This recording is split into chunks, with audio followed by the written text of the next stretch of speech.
Wala nang magagawa itong si Angel Este tunay na Kiara para pigilan na lumabas ang totoong nalalaman ni Vanessa.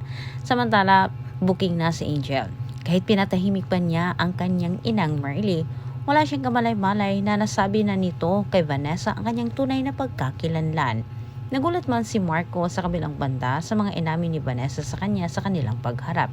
Ngunit mas lalo din siyang nagulat matapos ding sinabi ni Vanessa ang lahat ng kanyang suspecha.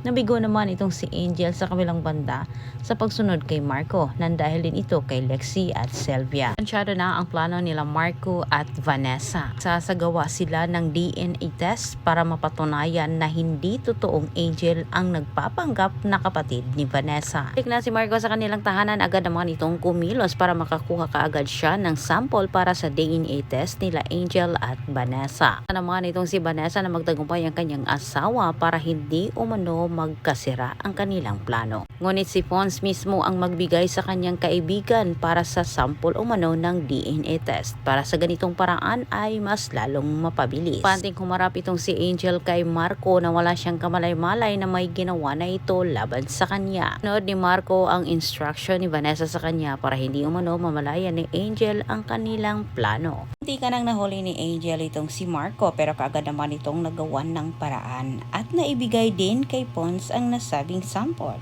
Sa kabutihang palad, paglabas sa resulta, nagulat sila Vanessa na nag-negative silang dalawa ni Kiara. Ngunit pumalag naman itong si Vanessa sapagkat may binuo siyang plano para masaksihan umano sa karamihan ang totoong pagkakilanlan ni Vanessa.